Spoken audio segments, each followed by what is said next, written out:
¿Estamos los españoles orgullosos de nuestro legado histórico? En ocasiones parece que no, que tratamos de borrar los vestigios de nuestros ancestros y no honramos adecuadamente las gestas de nuestro pasado. Hace solo unos días les hablábamos de la presentación en la Academia de Infantería de Toledo de El Milagro de Empel, lienzo de nuestro genial artista Augusto Ferrer Dalmau, el pintor de batallas. El Milagro de Empel hace referencia a un hecho que tuvo lugar el 7 de diciembre de 1585 durante la Guerra de Flandes, cuando los soldados españoles rompieron el cerco holandés en la isla de Bommel. Una hazaña bélica que se logró por la intercesión de la Inmaculada Concepción. A partir de ese momento, la Virgen fue proclamada patrona de los tercios españoles en Flandes e Italia. Ese episodio, absolutamente ignorado por muchos españoles, es solo uno más de los muchos que jalonan nuestra historia, como la batalla de las Navas de Tolosa, la de Pavía, la de San Quintín, las gestas de Álvaro de Bazán, de Blas de Lezo o de Bernardo de Gálvez, las hazañas de Lepanto, de Melilla, del Camino Español y el Galeón de Manila o la aventura del Glorioso. Muchas de esas gestas, ilustradas por Augusto Ferrer Dalmau, se recogen en este libro, Cuando éramos invencibles, una obra de Jesús Ángel Rojo Pinilla, que narra una historia no de leyenda negra, sino de momentos de grandeza y heroicidad.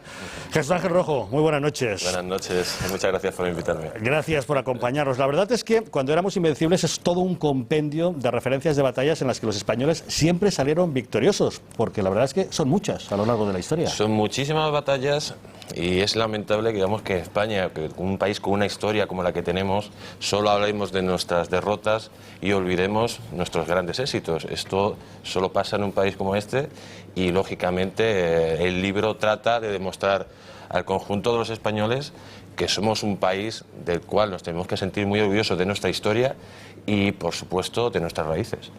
La primera batalla a la que hace referencia es la de las Navas de Tolosa, año 1212, momento en el que la hegemonía musulmana ya inicia su declive. En el año 2012, cuando se cumplía el 800 aniversario, el Ayuntamiento de La Carolina se quedó absolutamente solo a la hora de organizar el homenaje. Ninguna autoridad quiso estar presente. ¿Por qué nos cuesta tanto ponernos del lado de nuestra historia? ¿Qué pasa? ¿Es políticamente incorrecto hablar de cuando los musulmanes empezaron a ser expulsados de España? Pues no, lógicamente las Navas de Tolosa cambia totalmente, digamos, la historia de España, cambia totalmente la Reconquista, pero también he pasado, por ejemplo, ahora en Florida, con el quinto centenario de Ponce de León, que solo fue el alcalde de su pueblo al homenaje, no fue nadie, digamos, pues el primer ministro español, pues Mariano Rajoy o los reyes, etcétera. Y es lamentable que estemos viviendo en un país que una gran parte de la sociedad hace suya la leyenda negra. Y lo que no se dan cuenta es que la leyenda negra fue un arma de propaganda de nuestros enemigos en tiempos de guerra. Y lógicamente está basado en exageraciones, en hacer una historiografía totalmente falsa, con un fin lógico para perjudicar a nuestro país. Y lógicamente también la división de la educación, que tenga las competencias, digamos, las diferentes comunidades autónomas, que las cuales el otro día, precisamente en la presentación, estaba hablando don Carlos de Espinosa del Montero, que, por ejemplo, las cuevas de Altamira, que son las capillas Sixtinas, digamos, del arte rupestre, solo se estudian en dos comunidades autónomas, como son Cantabria y Castilla-La Mancha. En el resto de comunidades se estudian las cuevas del tío Paco, la cueva del tío Pedro y, lógicamente, no hay una historia común. Y luego hay, digamos, determinadas regiones de España que directamente ya no es que no se estudie la cueva del tío Paco, se estudia el odio al resto de España. Y eso hace un daño terrible a nuestra sociedad y, lógicamente, a la historia, que encima, que no la conocemos, la están utilizando contra nosotros mismos. Bueno, afortunadamente algunos de nuestros más ilustres compatriotas sí muestran y enarbolan su orgullo de ser españoles. Es el caso del genial artista Augusto Ferrer Dalmau, que ha ilustrado con sus lienzos, este gran pintor de batallas, algunos de los hechos históricos que narras, ¿no? Exactamente. El que Ferrer Dalmau haya hecho el prólogo del libro y haya cedido sus ilustraciones para que formen parte del mismo, es, como yo digo, como el anuncio, no tiene precio, ¿no? Su obra tan espectacular hace, bueno, sobre todo hace una reivindicación de nuestra historia con imágenes, y hace que, lógicamente, el libro tenga una obra pictórica espectacular. Hace solamente unos días en la Academia de Infantería de Toledo se presentaba una de sus obras más emblemáticas, la del Milagro de Empel, al que también haces referencia en tu compendio. Sí, y un episodio bastante desconocido por los españoles. Exactamente, cuando Dios fue español, ¿no? Y además, de hecho, nos han invitado el día 8 de diciembre, en la Brigada Paracaidista, para presentar el libro y hacer una pequeña presentación para conmemorar, digamos, la Inmaculada Concepción, que se produjo, digamos, esta batalla el 8 de diciembre, y por eso la Inmaculada Concepción es patrona de nuestro ejército de tierra.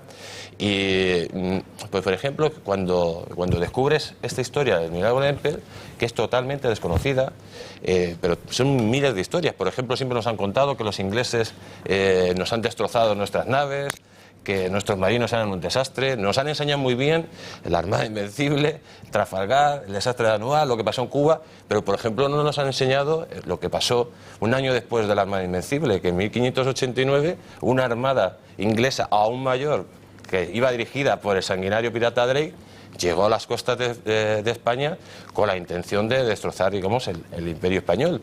Y ahí se da el famoso hecho de Doña María Pita, que venció a los terribles piratas ingleses, y eso es un hecho totalmente desconocido.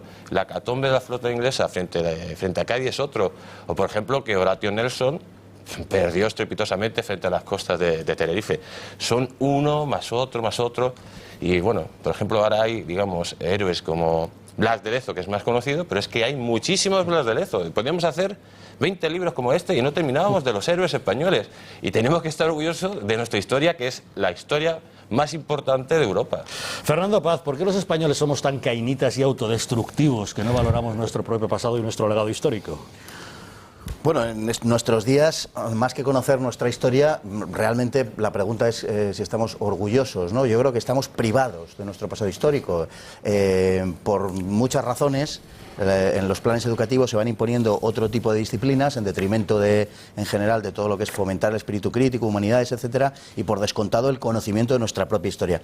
En el bachillerato, por ejemplo, en segundo de bachillerato, es decir, la preparación para la universidad, la historia moderna es apenas una anécdota de un par de temas en el temario que se da muy por encima. La historia medieval prácticamente no existe, y todo lo que es el proceso de reconquista, como alguien definió, como don Juan Luis Cebrián, la insidiosa reconquista, pues eso se pasa por encima. Por supuesto, se pone el acento en los temas políticamente correctos, como las tres culturas y otra mitología, y naturalmente en el conjunto de nuestra patria, pues de lo que se trata es de evitar que se dé una historia común. Y es verdad, es así, como acaba de decir el autor.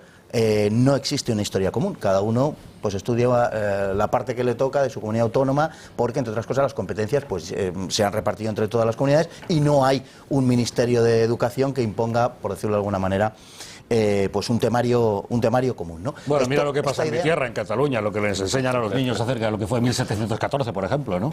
Bueno, eso es un caso, podemos decir, casi antes, hace unos años era un caso extremo de manipulación histórica. Hoy es un caso costumbrista, podemos decir, de manipulación histórica. Es decir, es un caso más, es un caso que ilustra, pero dentro de todo lo que está sucediendo en el conjunto de España. El título del libro, Cuando éramos invencibles, es un título que refleja perfectamente algo que los españoles ignoran absolutamente, y es que durante siglo y medio España fue, de forma continuada, España fue absolutamente invencible, desde el Gran Capitán hasta las dunas. La verdad es que he sabido algún español. Tú mismo escribiste un libro, Antes que nadie, se titulaba, en el que decías que busques el hecho histórico que busques, los españoles habían estado antes que nadie ahí, ¿no? Pues baste recordar que el Océano Pacífico, que ocupa la tercera parte de toda la superficie del globo terráqueo, fue denominado durante mucho tiempo como el lago español, porque era un lago únicamente atravesado por el galeón de Manila y por las naves españolas. La mayor parte de las islas del Océano Pacífico tienen nombres, algunos incluso los conservan, nombres dados por los españoles, que por supuesto son nombres de virgen vírgenes y santos como no podía ser de otra manera, habiendo sido descubiertos por los marinos españoles, que son los mejores marinos del siglo XVI, cosa que se ignora generalmente. Tenemos los casos, por supuesto, del Cano, pero tenemos el caso de gente mucho menos conocida como, por ejemplo, Menéndez de Avilés, que es un personaje extraordinario, que es un personaje que funda la primera ciudad en los Estados Unidos, que es un personaje que funda la colonia de Florida, que será tierra de promisión para los esclavos que escapaban del sometimiento a manos de los ingleses. Son episodios que desconocemos por completo, y uno que el autor también ha reseñado, e incluso quiero recordar que lo he leído en alguna entrevista, donde habla y pone especial énfasis en la contraarmada, en ese episodio de 1589, al año siguiente, efectivamente, de la Armada Invencible, que fue mucho más duro para los ingleses de lo que fue nuestra derrota a manos de los ingleses y de los elementos, y que sin embargo es un episodio al que se le ha puesto absoluta sordina en la historia universal, y así nos luce el pelo.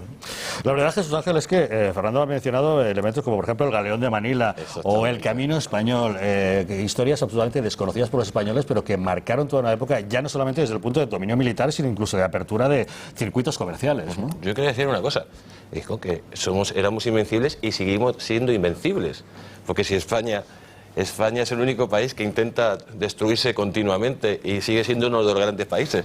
Entonces, el día que vayamos todos en la misma dirección, volveremos a ser invencibles. No tengas duda.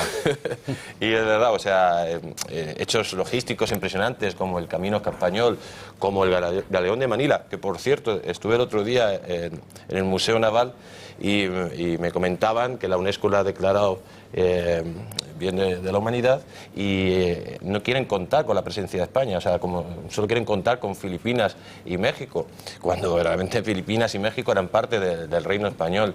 En general, digamos, el desconocimiento es brutal, digamos, de la historia, porque yo mismo, que cuando empiezo a ver, como decía Fernando, un hecho súper significativo en San Agustín de la Florida, que es la primera ciudad de los Estados Unidos, que se hizo la primera cena de acción de gracia y que 50 años antes que los anglosajones llegábamos.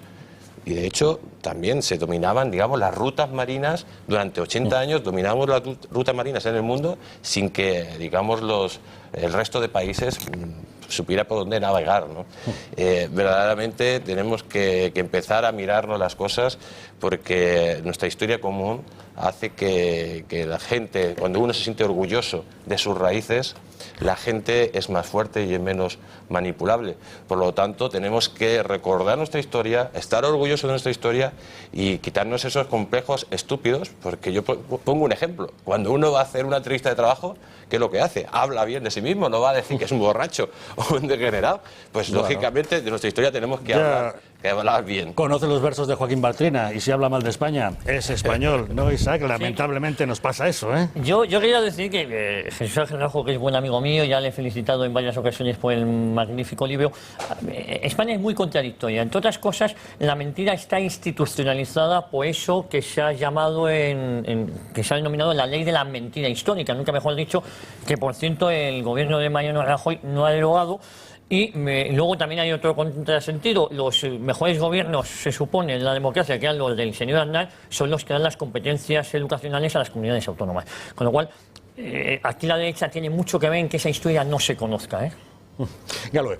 Sí, yo escribí hace 2-3 meses un tuit que decía: con algunos libros de historia que leemos, no sabemos qué pasado nos espera.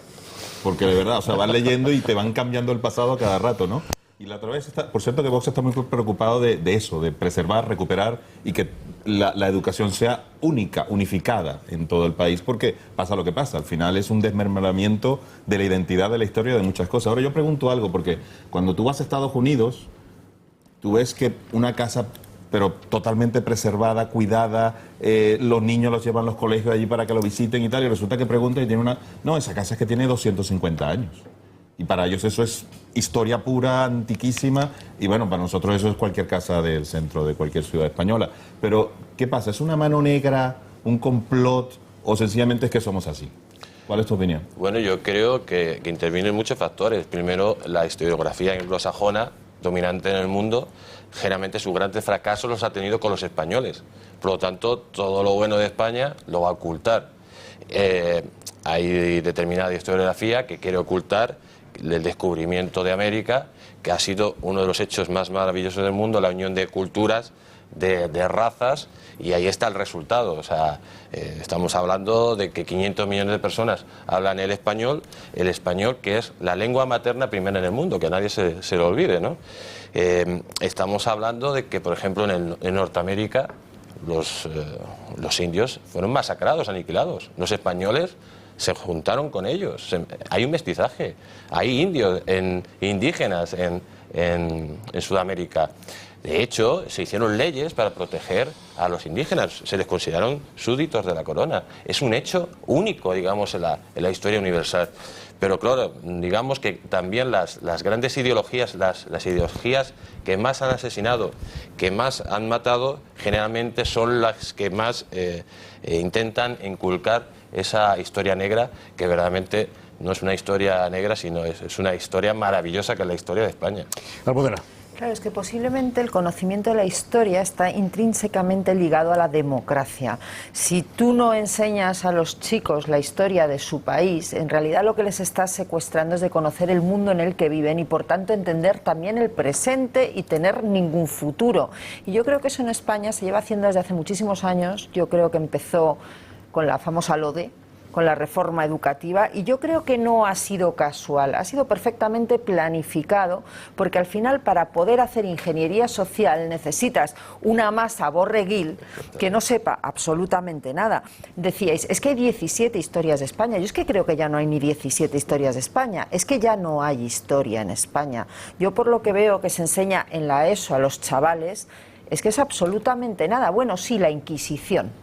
Efectivamente, lo malos que eran los españoles durante la Inquisición, las tres culturas, como decía Fernando Paz, y poquito más.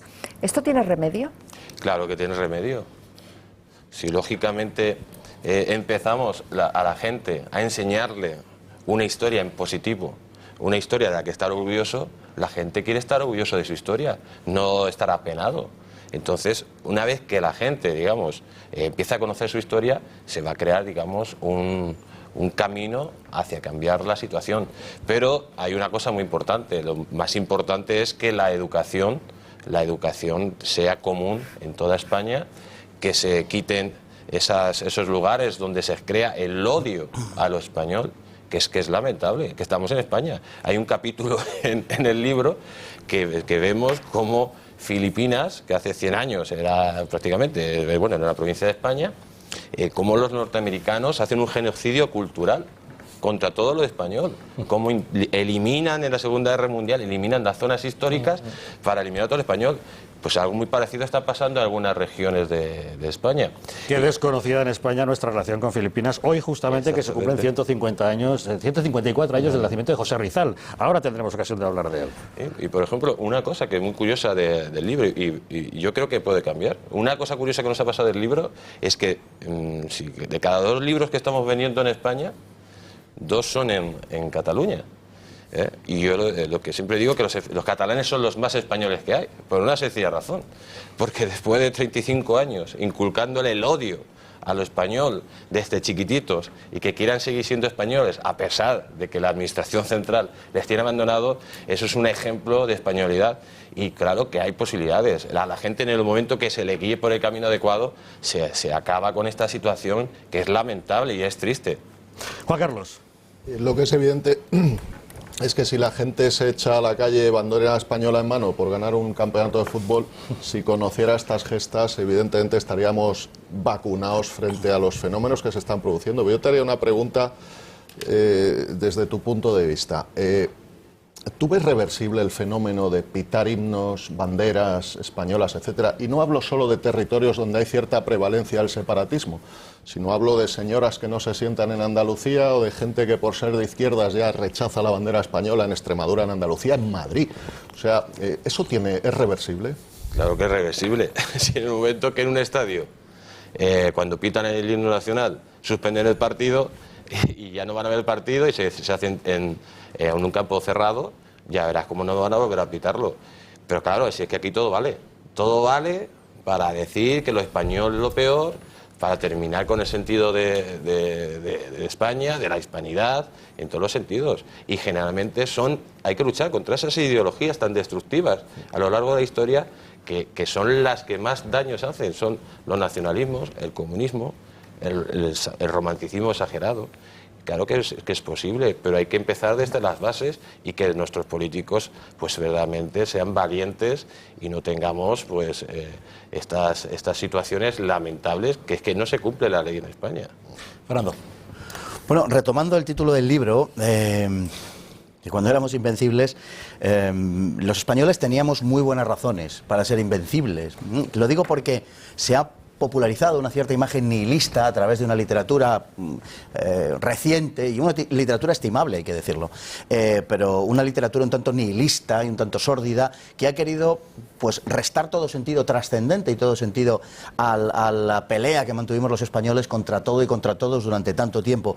Pero los españoles que peleaban, y los españoles en general, creían profundamente en todo aquello por lo que luchaban. Es decir, no luchaban a la guisa de los mercenarios, ¿no? Entonces, los españoles hemos asumido, digamos, esa leyenda negra que se nos ha impuesto, que es propaganda, por decirlo de alguna manera, del enemigo, precisamente por eso. Y esa propaganda empieza en la paz de Westfalia. Bueno, empieza antes, pero triunfa en Westfalia, en 1648, cuando nuestros enemigos se imponen definitivamente en Europa e imponen la Europa que, bueno, pues que luego vendrá en la historia y que conoceremos a partir de los siglos XVIII y XIX. Por ejemplo, en Gran Bretaña y en muchos países de Europa se enseña que América la descubrieron los ingleses y que la primera vuelta al mundo la dio Sir Francis Drake, nada menos, ¿eh? Es decir, España frente a eso, por decirlo de alguna manera, no ha hecho nada. Ya no vamos a entrar en que algunos libros de economía del siglo XVI y XVII se refieren al comercio de lana y no citan a España, lo cual es, en fin, pues no sé, es como hablar en nuestro tiempo del petróleo y no hablar de Arabia Saudí, para entendernos, ¿no? En fin, en cuanto al problema que se ha suscitado, en fin, la pregunta sobre las pitadas al himno y todas estas cosas, yo creo que se ha perdido el sentido nacional en gran parte en España de una forma artificial, sin la menor de las dudas, pero también se debe a una serie de procesos históricos.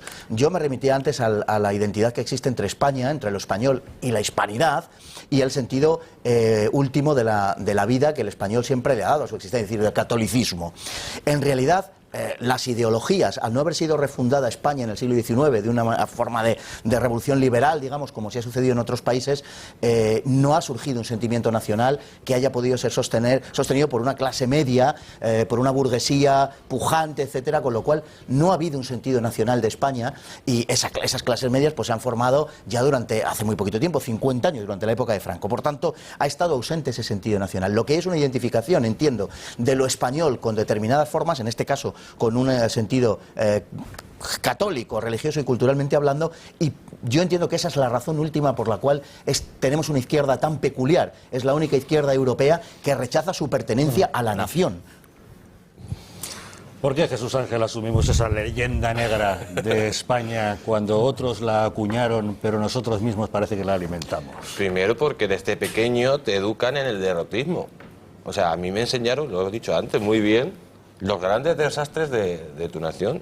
Yo cuando empiezo a leer el libro y ves las hazañas de Blas de Lezo, que si fuera inglés tendría 50 plazas, 50 calles y 500 películas, y aquí, sin embargo, por ejemplo, el mundo de la cultura, el mundo del cine, no hace, digamos, va a una dirección de alabar lo español, si todo lo contrario, sino de criticar las bases de nuestras raíces.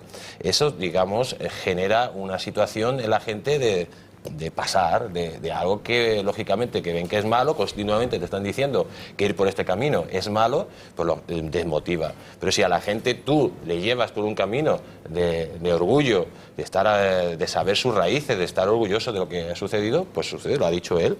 Cuando hemos ganado el campeonato del mundo, sale todo el mundo en trompa. ¿Por qué? Porque siente orgullo de sus colores. Si no, no saldría la gente. Verdaderamente, lo que está sucediendo es que constantemente nos están machacando con una situación de penuria, de que nuestra historia es lamentable. De hecho, por ejemplo, el otro día estaban contando que hay países como donde peor se habla de España, es un país hermano, por ejemplo, como Argentina, donde a los niños desde pequeño se le inculca el odio a lo español, hablando de un genocidio totalmente falso. En Venezuela, que habéis de leer, y en el siguiente país donde peor se habla de España es en la propia España, es lamentable. Isaac. Bueno, yo solo quería decir que esto también es fruto, Fernando, de la España del consenso del 78, el acuerdo al que se llega, y luego también cuando España gana el Mundial en 2010, determinados locutores de la cadena SER decían, ahora la bandera ya sí es de todos. Por favor. Ahora ya está justificado sacar la bandera porque antes no, pero ahora sí el de todos, la roja es de todos, que no me más horrible, por cierto, esto de llamar a la selección nacional la roja. Desde luego. No sin mala No, es que intención. todo esto forma parte de un todo, ¿eh? Eso es casualidad. Todo esto forma parte de un todo, ¿eh? Es verdad, Javier, pero antes de que los comentaristas de la 4 dijeran esas cosas, lo que todos estábamos de acuerdo, nosotros tuvimos un presidente del Consejo de Ministros, se llamaba Cánovas del Castillo, Sí. que dijo, por cierto, muy reivindicado por la derecha española, frente a otras cosas mucho más reivindicables, sin ir más lejos, Antonio Maura, que es coetáneo suyo, y sin embargo prefieren a Cánovas del Castillo, que es un personaje que dijo, es español el que no puede ser otra cosa. Es decir, es difícil que la conciencia nacional llegue a tocar más bajo que el hecho de que un presidente del Consejo de Ministros diga una cosa como aquella. Sí, pero ya habíamos lavado esa imagen quizás, y es en el consenso del 78 cuando se decide hacer dejadera de funciones y renunciamos incluso a nuestra simbología pues para contentar a esa izquierda que venía del Frente Popular. Pues lamentablemente es lo que estamos viviendo, esa falta de orgullo hacia las gestas de nuestro glorioso pasado. Afortunadamente, de vez en cuando libros como este, Cuando éramos invencibles, de Jesús Ángel Rojo, nos recuerda realmente nuestro pasado. Es toda una joya ilustrada por el magnífico pintor de batallas Augusto Ferrer Dalmau. Jesús Ángel, muchísimas gracias por habernos acompañado esta noche en El Gato. Claro que sí. Bueno, mañana vamos a presentar el libro en Serrano 80, la librería Troa. Vamos a hacer una presentación y firmas. Y también vamos a presentarlo el miércoles en Santander, en la calle Burgos, 5 a las 19:30 horas. También seguramente que haya una presentación futura en Miami, porque nos han pedido los cubanos de origen español presentarlo allí. Un libro que realmente vale la pena. Cuando éramos invencibles. Y según el autor, podemos seguir siéndolo. Jesús Ángel, muchísimas gracias por habernos acompañado.